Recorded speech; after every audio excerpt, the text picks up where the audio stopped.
Gold നോക്കുവാണെങ്കിൽ 1 hour time ഫ്രെയിമിൽ നല്ലൊരു കൺസോൾട്ടേഷനിലായിരുന്നു ഒരു 3-4 ദിവസങ്ങളോളം. പിന്നെ നോക്കുവാണെങ്കിൽ നമ്മുടെ അപ്സൈഡിലുള്ള ലിക്വിഡിറ്റി മൊത്തം എടുത്തതിന് ശേഷം ഒരു ഡൗൺ മൊമെന്റം, നല്ലൊരു ഡൗൺ സൈഡ് മൊമെന്റ് ആണ് നമുക്ക് തന്നിട്ടുള്ളത്. ഇതൊരു AMD പാറ്റേൺ ഒക്കെ ആയിട്ട് നമുക്ക് വേണമെങ്കിൽ കൺസിഡർ ചെയ്യാം. ആദ്യം തന്നെ ഒരു അക്യുമുലേഷൻ നടന്നു ഈ ഒരു സോണിൽ, ദെൻ ഒരു മാനിപ്പുലേഷൻ നമുക്ക് അപ്സൈഡിലോട്ട് ഉണ്ടായി, ദെൻ ഡൗൺ സൈഡിലോട്ട് നമുക്കൊരു നല്ലൊരു ഡിസ്ട്രിബ്യൂഷൻ ഉണ്ടായിട്ടുണ്ട്. അപ്പൊ നമ്മൾ കഴിഞ്ഞ വീക്കിൽ പറഞ്ഞിട്ടുണ്ടായിരുന്നതാണ് ഈ ഒരു കൺസോൾട്ടേഷന്റെ അകത്ത് ഞാൻ ട്രേഡ് എടുക്കില്ല. ഇതിന്റെ ഏതെങ്കിലും അപ്സൈഡിലോട്ടോ ഡൗൺ സൈഡിലോട്ടോ പ്രൈസ് മൂവ് ചെയ്താലാണ് ഞാൻ എൻ്റെ ഒരു നെക്സ്റ്റ് ഒരു ട്രേഡിൽ പ്ലാൻ ചെയ്യുള്ളൂ എന്നായിരുന്നു ഞാൻ നിങ്ങളോട് പറഞ്ഞിട്ടുണ്ടായിരുന്നത്.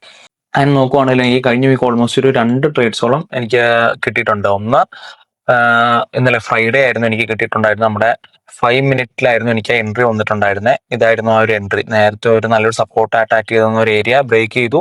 അപ്പോഴായിരുന്നു എൻ്റെ എൻട്രി വന്നിരുന്നത്. ഓൾമോസ്റ്റ് ഒരു $200 ഇതിൽ നിന്ന് കിട്ടിയത്. അതിന്റെ നെക്സ്റ്റ് നമ്മൾ പറഞ്ഞ ഒരു സോണിൽ തന്നെയാണ് എനിക്കൊരു എൻട്രി കിട്ടിയത്.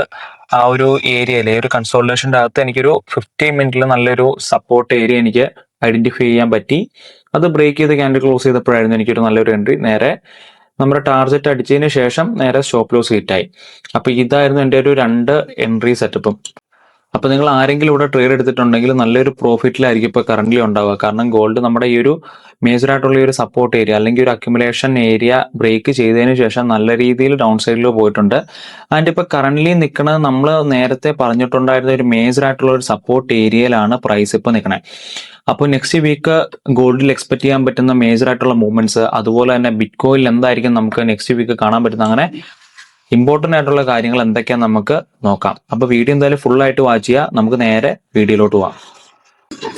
നമ്മൾ കഴിഞ്ഞ വീക്കിലൊക്കെ പറഞ്ഞ ഒരു മേജർ ആയിട്ടുള്ള ഒരു സപ്പോർട്ട് ഏരിയ ആയിരുന്നു ഈ ഒരു ഏരിയ. കാരണം ഇവിടുന്ന് ഒരുപാട് തവണ നമുക്ക് മേജർ ആയിട്ടുള്ള സപ്പോർട്ടും അതുപോലെ റെസിസ്റ്റൻസും എടുത്തായിട്ട് നമുക്ക് കാണാൻ പറ്റും.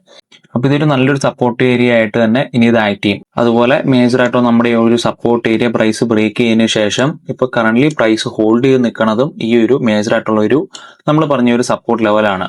ആ ഒരു ലെവൽ വരുന്നത് 4520 മുതൽ 4500 എന്ന് പറഞ്ഞ ഈ ഒരു ഏരിയ ആണ്. ഇത് പ്രൈസ് ബ്രേക്ക് ചെയ്യുവാണെങ്കിൽ നമ്മൾ നെക്സ്റ്റ് കാണാൻ പറ്റുന്ന ഒരു മേജർ ആയിട്ടുള്ള ഒരു ഏരിയ എന്ന് പറയുന്നത് നെക്സ്റ്റ് സപ്പോർട്ടായിട്ട് ആക്ട് ചെയ്യുന്ന ഈ ഒരു ലോ ആണ്. ഈ ഒരു ലോ നെക്സ്റ്റ് സപ്പോർട്ട് ആവാനുള്ള ഒരു മേജർ ആയിട്ടുള്ള റീസൺ എന്ന് പറഞ്ഞാൽ ഇത്രയും വലിയൊരു ബുള്ളിഷ് മൊമെന്റം, ഇത്രയും നല്ലൊരു ബയേഴ്സിന്റെ ഒരു പ്രഷർ വന്നത് ഈ ഡൗൺ സൈഡിലുള്ള ഈ ഒരു ഏരിയ എന്നാണ് ഇത്രയും വലിയൊരു മൊമെന്റം നമുക്ക് വന്നത്. അപ്പോൾ നമുക്ക് നെക്സ്റ്റ് കാണാൻ പറ്റുന്ന ഒരു മേജർ ആയിട്ടുള്ള ബയേഴ്സ് ആക്റ്റീവ് ആയിട്ടുള്ള ഒരു ഏരിയ എന്ന് പറയുന്നതും ഈ ഒരു ലോ തന്നെയാണ്. അതുപോലെ തന്നെ മേജർ ആയിട്ടുള്ള സപ്പോർട്ട് ഏരിയയും ഈ ഒരു ലോ തന്നെയാണ്. ഇതിന്റെ താഴെയാണ് ബ്രേക്ക് ചെയ്യണമെങ്കിൽ നെക്സ്റ്റ് നമുക്ക് അങ്ങോട്ട് തന്നെ ആയിരിക്കും ഒരു നെക്സ്റ്റ് ഒരു മൊമെന്റം കാണാൻ പറ്റുന്നത്.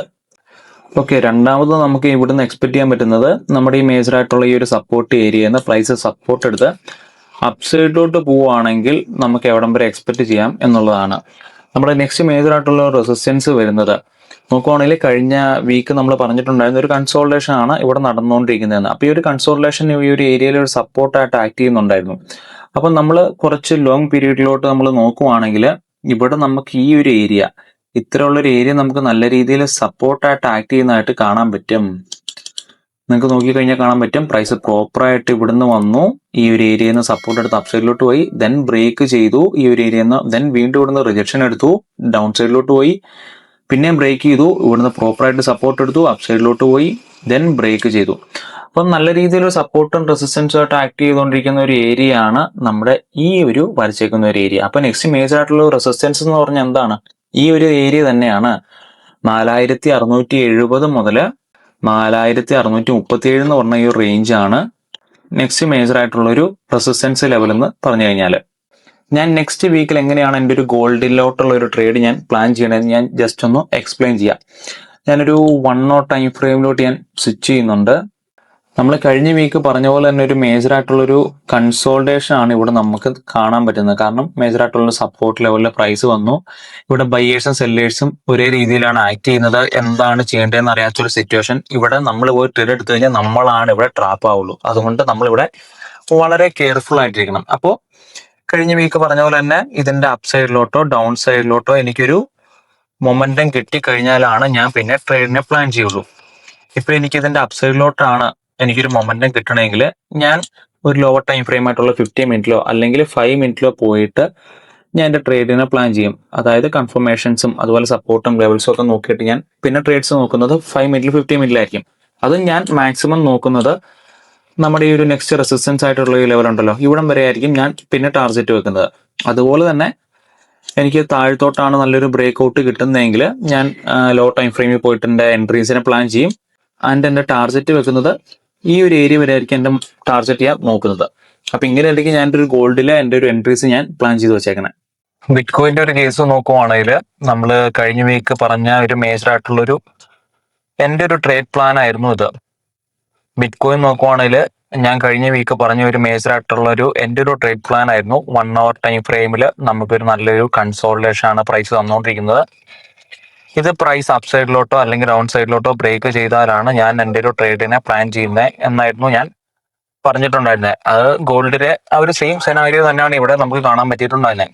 അതിന് നോക്കുവാണെങ്കിൽ പ്രോപ്പറായിട്ട് പ്രൈസ് നമ്മുടെ ഈ ഒരു റെസിസ്റ്റൻസ് ലെവൽ അല്ലെങ്കിൽ നമ്മുടെ ഈ ഒരു അക്യുമുലേഷൻ ഏരിയ പ്രൈസ് ബ്രേക്ക് ചെയ്തു.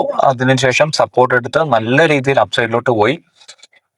എനിക്കിവിടെ ട്രേഡ് എനിക്ക് എടുക്കാൻ പറ്റിയിട്ടുണ്ടായിരുന്നില്ല, കാരണം ഞാൻ മാർക്കറ്റിൽ ആ ഒരു സമയത്തില്ലായിരുന്നു. ഓക്കെ, നമ്മൾ പറഞ്ഞ ഒരു മേജർ ആയിട്ടുള്ള ഒരു ഡെയിലി ടൈം ഫ്രെയിമിൽ ഈ ഒരു ഏരിയ വരെ ആയിരിക്കും നമുക്ക് കാണാൻ പറ്റുക എന്നായിരുന്നു പറഞ്ഞിട്ടുണ്ടായിരുന്നത്. പക്ഷെ പ്രൈസ് ഇത് ബ്രേക്ക് ചെയ്തതിന് ശേഷം ഈ ഒരു ഏരിയ വെച്ച്, അതായത് നമ്മൾ നേരത്തെ ക്രിയേറ്റ് ചെയ്ത ഈ ഒരു ഹൈ ഉണ്ടല്ലോ, ഈ ഒരു ഹൈ എക്സാക്ട്ലി ഈ ഹൈ ഏരിയ തന്നെയാണ് ഒരു മേജർ ആയിട്ടുള്ള ഒരു റെസിസ്റ്റൻസ് എടുത്തതിന് ശേഷം പ്രൈസ് വീണ്ടും down side പോയേക്കുന്നത്.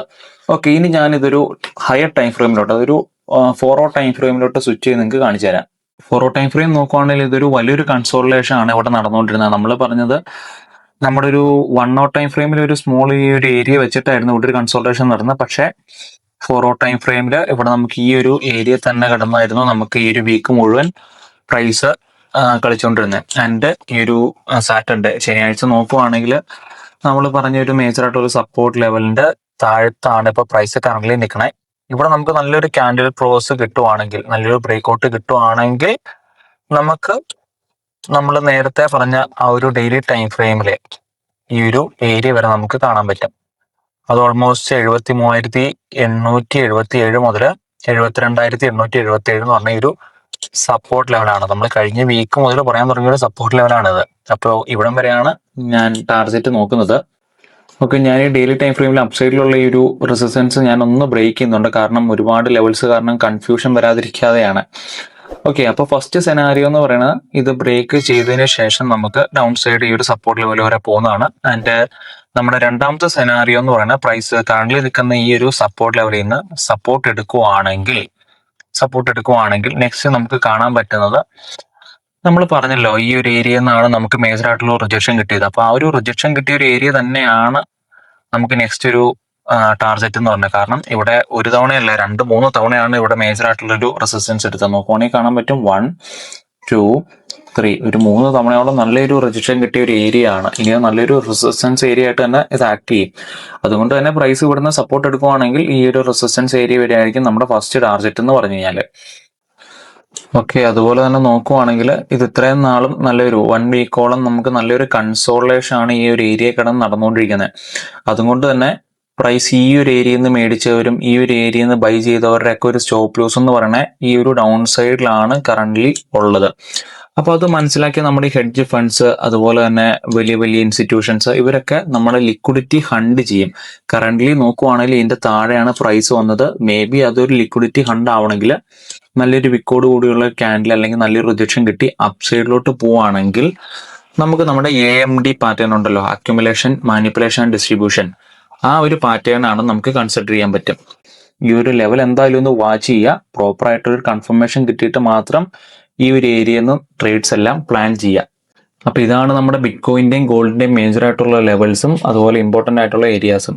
Next week major ആയിട്ട് നോക്കി വെക്കേണ്ട ഇമ്പോർട്ടന്റ് ആയിട്ടുള്ള ന്യൂസസ് ഏതൊക്കെയാന്ന് നോക്കുവാണെങ്കിൽ ട്യൂസ്ഡേ May 12 ബുധനാഴ്ച നോക്കുവാണെങ്കിൽ വൈകിട്ട് 6 മണിക്ക് 4 ന്യൂസുകളുണ്ട് USD, അതും ഹൈ ഇമ്പാക്റ്റ് ആയിട്ടുള്ള. വെനസ്ഡേ നോക്കുവാണെങ്കിൽ May 13 2 ന്യൂസ് ഉണ്ട് വൈകിട്ട് 6 മണിക്ക്. And Thursday May 14 3 ന്യൂസുകളുണ്ട്. അപ്പോൾ അടുത്ത വീക്ക് നല്ലൊരു വോളറ്റൈൽ ആയിട്ടുള്ള ഒരു വീക്കായിരിക്കും. അപ്പോൾ ആ ഒരു രീതിയിൽ നിങ്ങളുടെ ട്രേഡിനെ പ്ലാൻ ചെയ്യുക. ഈ ന്യൂസ് ഒക്കെ എന്തിനാ പറഞ്ഞതെന്നുണ്ടെങ്കിൽ ചിലപ്പോൾ വിചാരിക്കും, പക്ഷെ ഈ ന്യൂസിനെ ബേസ് ചെയ്തുകൊണ്ടായിരിക്കും നമ്മുടെ ഈ മാർക്കറ്റ് മൂവ് ചെയ്യുന്നത്, ഹൈലി വൊളറ്റൈൽ ആവുന്നത്. അപ്പം നമ്മൾ അഗ്രസീവ് ആവണോ അതോ നമ്മുടെ റിസ്കിനെ കുറയ്ക്കണോ അതോ നമ്മുടെ റിവാർഡിനെ കൂട്ടണോ, അതൊക്കെ പ്ലാൻ ചെയ്യേണ്ടത് നമ്മൾ ഈ ന്യൂസിനെ ബേസ് ചെയ്തുകൊണ്ടായിരിക്കണം. അപ്പോൾ നിങ്ങൾ ആ ഒരു രീതിയിൽ ചിന്തിച്ചാൽ നിങ്ങളുടെ ഒരു പ്രോപ്പർ ആയിട്ടുള്ള ട്രേഡ് പ്ലാൻ ചെയ്തതിന് ശേഷം മാത്രം നിങ്ങൾ ട്രേഡും കാര്യങ്ങളും ഇനിഷ്യേറ്റ് ചെയ്യാം. അപ്പൊ ഈ ഒരു വീഡിയോ നിങ്ങൾക്ക് നല്ല രീതിയിൽ ഇൻഫർമേഷൻ കിട്ടിയെന്ന് ഞാൻ വിശ്വസിക്കുന്നു. ഇതുപോലത്തെ ഒരു അടിപൊളി വീഡിയോ നമുക്ക് നെക്സ്റ്റ് വീക്ക് കാണാം.